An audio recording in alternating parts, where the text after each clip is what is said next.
Hello students, this is S के सिन्हा। तो अब इस वीडियो में हम लोग केमिकल काइनेटिक्स का नेक्स्ट पार्ट, ठीक है, आओ सुनो।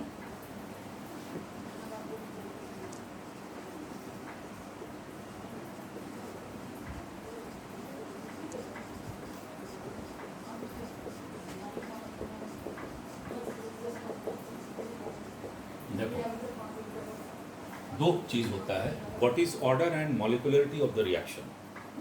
पहले इसके बारे में थोड़ा सा हम बात करेंगे, ऑर्डर के बारे में, फिर उसके बाद हम लोग उसको डिफ्रेंशिएट करेंगे, क्या होता है नहीं होता है, ठीक है। एक मिनट रुक जाओ।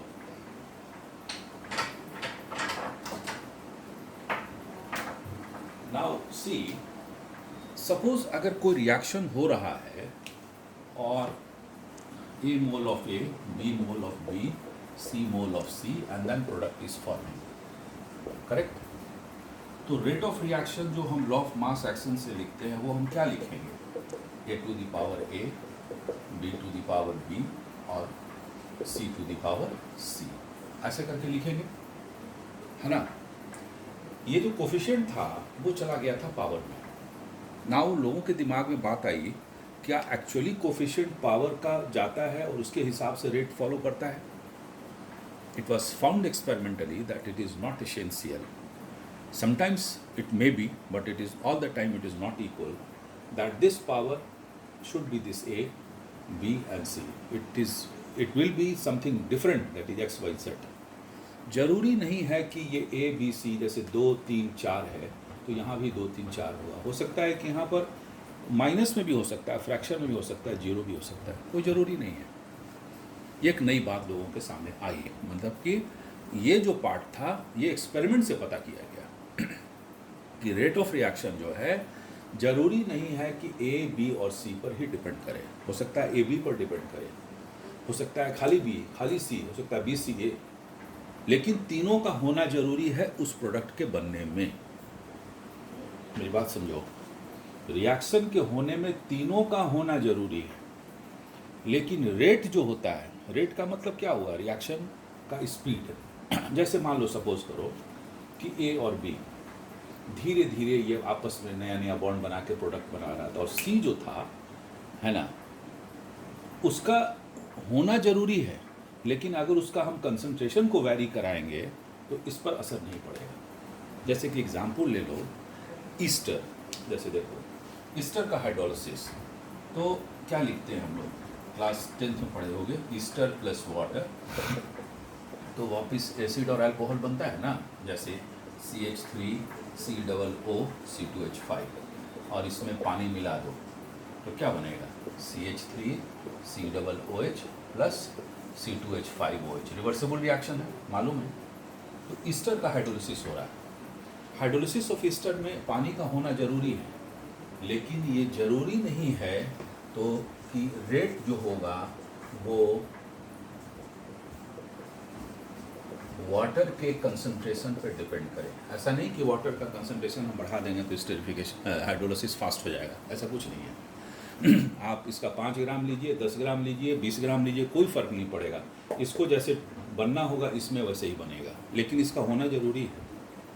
फुटबॉल का गेम हो रहा है, ठीक है, 11 प्लेयर लोग अपना अपना जगह पकड़े हुए हैं, सेंटर फॉरवर्ड लड़े हुए हैं, गोलकीपर अपने गोल के जगह पर है, but referee is running all the time in the whole field. जो रेफरी होता है वो पूरे मैदान में दौड़ते रहता है, तो मैदान में उसको दौड़ने से कुछ नहीं होने वाला है कि गोल हो जाएगा, लेकिन उसका दौड़ना ज़रूरी है ताकि गेम पूरा हो सके।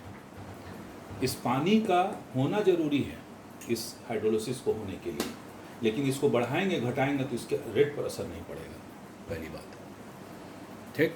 दूसरा, ये जो कोफिशिएंट देख रहे हो, ज़रूरी नहीं है कि ABC यहाँ हो, यहाँ कुछ भी हो सकता है, कुछ भी हो सकता है, negative, zero, fraction, anything is possible, right. Imaginary quantity नहीं होगा, है ना। So this is possible.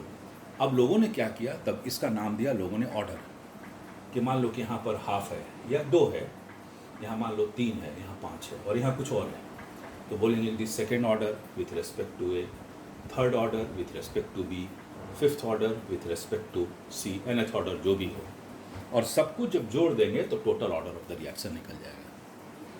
ये बात समझ में आई? कि ऑर्डर ऑफ रिएक्शन जो होता है वो एक्सपेरिमेंटल क्वांटिटी होता है, it has nothing to do with these coefficients, इसको उससे कोई मतलब नहीं है। कभी कभी हो गया, बराबर हो गया, बट उसको कोई मतलब नहीं है उससे। ये थ्योरेटिकल पार्ट था और वो एक्सपेरिमेंटल पार्ट है, समझ गए? तो अब हम लोग इसको थोड़ा सा विज्ञान की भाषा में लिखेंगे, है ना। डेफिनेशन लिखेंगे पहले, क्या लिखेंगे? परिभाषा, पार्ट ये order of the reaction.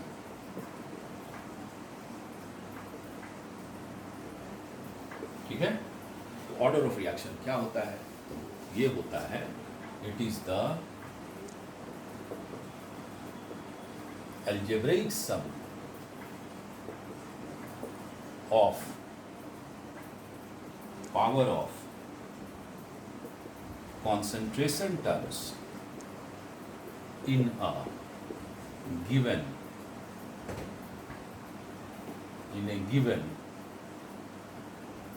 rate of reaction. ना, algebraic sum of the power of concentration terms in a given rate equation.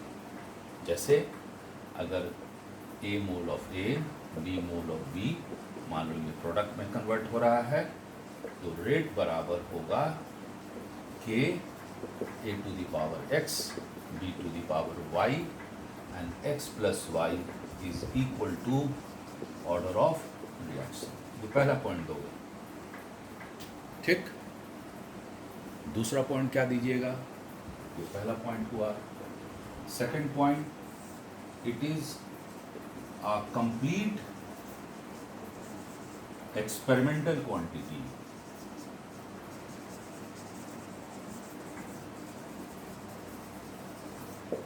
ठीक है, ये एक शुद्ध प्रायोगिक प्रमाण है, इसका कोई थ्योरी से लेना देना नहीं है। तो एक्सपेरिमेंट करके पता किया जाता है कि भाई कितना एक्स और वैल्यू का वाई का वैल्यू आएगा, कोई मेथड है उसका। चलिए वो हम बता देंगे, है ना। थर्ड पॉइंट लिखना है,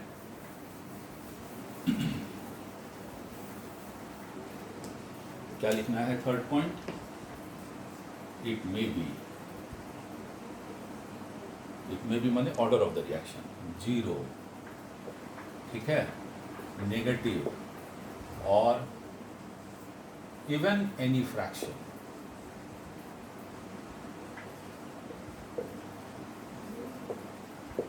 क्लियर? 0 भी होता है, नेगेटिव भी होता है और फ्रैक्शन भी हो सकता है। तो ये 3 बात ऑर्डर ऑफ द रिएक्शन के लिए किया जाता है। बात समझ आ गई? चलिए, अब मॉलिक्युलरिटी हम सब कर लेंगे, तब लास्ट में मॉलिक्युलरिटी बताएंगे और अच्छा लगेगा समझने में, है ना। एकदम अलग से बताया जाएगा उसको। अब सुनो, क्वेश्चन आता है, derive an expression for the first order and 0 order reaction। ठीक है, फर्स्ट ऑर्डर और 0 ऑर्डर के लिए एक्सप्रेशन डिराइव कीजिए, है ना। तो हम लोग डिराइव कर रहे हैं, चलो आराम से करेंगे। पहला काम, मान लेते हैं कि कोई A2 प्रोडक्ट हो रहा है ना। तो रेट ऑफ रिएक्शन जो होगा वो क्या होगा? Minus dA/dt, decrease in concentration of A with respect to time. अच्छा, और अगर फर्स्ट ऑर्डर का है ना, if it is of first order, तो जो रेट इक्वेशन होगा वो K A का पावर 1 होगा, कंसंट्रेशन टर्म का पावर 1, तभी ना फर्स्ट ऑर्डर होगा। ये इक्वेशन नंबर 1, ये इक्वेशन नंबर 2, दोनों का बायां इक्वल तो दाहिना इक्वल होगा। तो क्या लिखेंगे भाई? थोड़ा यहाँ से लिखते हैं, माइनस dA, ये देखो कॉन्सेंट्रेशन है, मोलैरिटी में होता है, स्क्वायर ब्रैकेट का मतलब मोलैरिटी, याद रखना, ठीक है। तो minus dA/dt is equal to what? KA। थोड़ा अरेंज किया जाए इसको, ये इधर लाते हैं, minus B A by A is equal to K D T. अब हम इसको इंटीग्रेट करेंगे 0 से t टाइम तक, और इनिशियल कॉन्सेंट्रेशन ए नॉट है, फाइनल कॉन्सेंट्रेशन ए है। लिमिट लगा दिए। लेफ्ट हैंड साइड में है माइनस डी ए बाई ए है। तो तुमको मैथमेटिक्स से पता होगा कि नीचे फंक्शन है, ऊपर डिफरेंशियल है, तो क्या होता है इंटीग्रेशन, लॉग ऑफ फंक्शन होता है। याद रखना क्या होता है, मतलब अगर differential coefficient of function numerator में है और नीचे फंक्शन है, तो इसका जो इंटीग्रेशन होगा वो होगा लॉग ऑफ फंक्शन। ठीक है, दिक्कत होगी तो कमेंट बॉक्स में डालना, हम डिस्कस कर देंगे थोड़ा डिटेल में। बहुत सिंपल है, कुछ है नहीं। So this is a log of function. तो हम लोग नेचुरल लॉग लेते हैं। नेचुरल लॉग क्या लेते होते हैं, ln बोला जाता है। ln होता है एक्सपोनेंशियल बेस पर होता है। नॉर्मल लॉग हम लोग बेस 10 पढ़ते हैं। तो ln में और इस लॉग में क्या मतलब है पता है, 2.303 से गुना कर दोगे तो बराबर हो जाएगा। आगे करेंगे। तो अब इसको जो हम लोग सॉल्व करेंगे तो कितना होगा, माइनस ln a, ठीक है ना, नेचुरल लॉग a। तो let us remove it here. तो ये कितना हो गया, माइनस ln a, लिमिट हो गया a नॉट टू a, और दिस इज हो गया के टी। Good out. तुमको पता है कि upper limit minus lower limit किया जाता है ना। तो अपर लिमिट बैठाओ भाई, कितना हो जाएगा, minus ln a minus ln a naught बराबर K T, and this is equal to ln a naught minus ln a is equal to K T. Therefore ln a naught by a, minus है तो division हो गया, log वाला काम करना होता है ना। ये हो गया, 12th के फिजिक्स में भी पढ़ोगे हम, है ना, वहाँ भी यही इक्वेशन डिराइव करना है।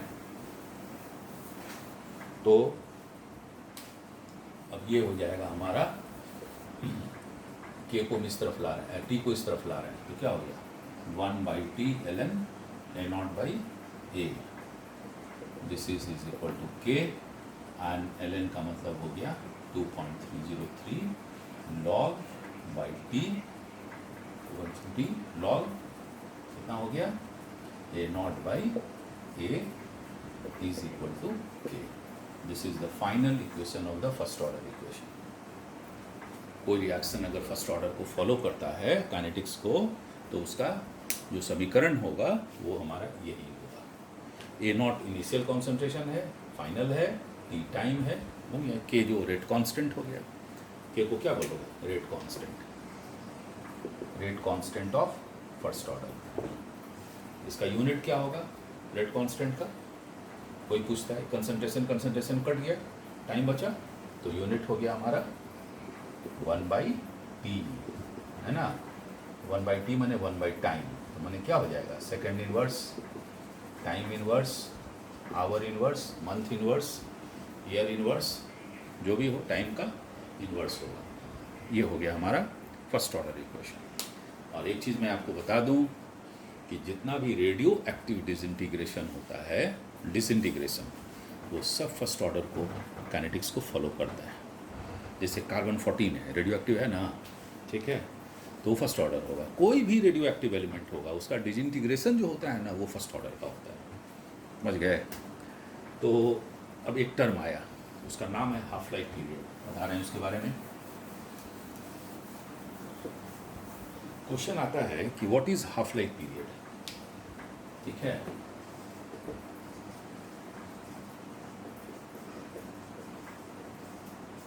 हाफ लाइफ पीरियड होता क्या है, बहुत सिंपल है। मान लो कि कोई रिएक्शन हो रहा है, ठीक, इनिशियल कॉन्सेंट्रेशन उसका 5 ग्राम था, समझ गए, और जितना देर में वो इनिशियल का आधा हो जाएगा, ठीक, उसी को बोला जाता है हाफ लाइफ पीरियड। मतलब कि अगर कोई सपोज करो ये रिएक्टेंट था और ये प्रोडक्ट में कन्वर्ट हुआ, तो अगर ये तुम 5 ग्राम लोगे तो शुरू में तो जब टाइम 0 रहेगा, टाइम 0 तो होता नहीं है, मतलब initial at the commencement of the reaction, जब रिएक्शन शुरू हो रहा है तो प्रोडक्ट तो तुरंत बनेगा नहीं, धीरे धीरे प्रोडक्ट बनना चालू होगा। तो कुछ देर के बाद ये मान लो 2.5 ग्राम हो गया, उस हिसाब से प्रोडक्ट बनेगा। तो जितना देर में बनता है इनिशियल का आधा, वही उसका हाफ लाइफ पीरियड होता है, उसको टी हाफ से लिखा जाता है। समझ में आ गया है ना? तो इसको हम लोग कैसे लिखेंगे अपने ये साइंस की भाषा में? तो लिखते हैं, क्या लिखेंगे? It is the time period, ठीक है, इन विच concentration of reactant molecule is half of initial concentration, है ना? इनिशियल कॉन्सेंट्रेशन का आधा हो जाता है जितना देर में। अब हम लोग इसको क्या करेंगे, है ना, फर्स्ट ऑर्डर की टी हाफ निकालने वाले हैं। नाउ, है ना, what is T half for first order? बहुत सिंपल है, फर्स्ट ऑर्डर का इक्वेशन लिखेंगे, है ना, that is K is equal to by T log of A naught by A, ठीक है। तो एट द या फॉर हाफ लाइफ, ये फाइनल क्या होगा, इनिशियल का आधा होगा ना, है ना, तो ये हो जाएगा log of A naught by two, final concentration A naught by two होगा। गुड। अब ये हो गया आपका 2.303, और इसके लिए टाइम का वैल्यू टी हाफ रख देंगे बराबर के, ठीक है। ए नॉट कट गया, कितना आ गया, के बराबर 2.303 बाई टी हाफ लॉग 2 पर चला गया। लॉग 2 का वैल्यू कितना होता है,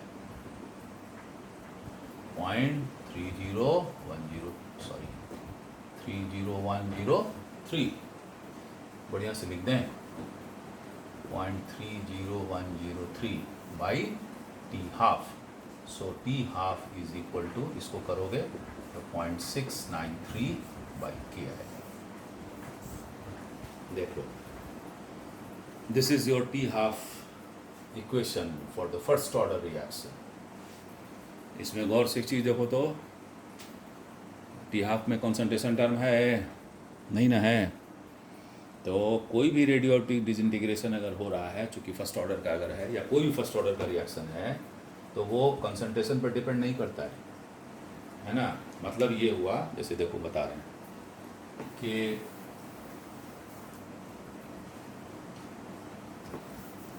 C14 का तुम 1 ग्राम लो, ठीक है, और इसको आधा ग्राम होने में जो टाइम लगता है वो 5730 साल लगता है।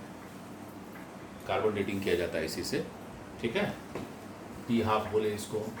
अब तुम 1 किलो ले लो, तो उसको आधा किलो होने में भी, है ना, इतना ही टाइम लगेगा। It doesn't depend upon the initial concentration, both are same.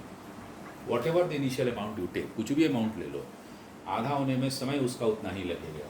Both T half will be the same, चाहे कुछ हो ले लो यहाँ पर, क्योंकि कंसंट्रेशन पर डिपेंड ही नहीं करता है। बात समझ में आ गई?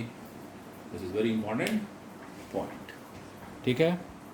आइए, इस वीडियो में इतना ही, लंबा हो जाता है, फिर जीरो ऑर्डर वाला करेंगे, उसका टी हाफ निकालेंगे नेक्स्ट वीडियो में, ठीक है। रखें, ओके बाय।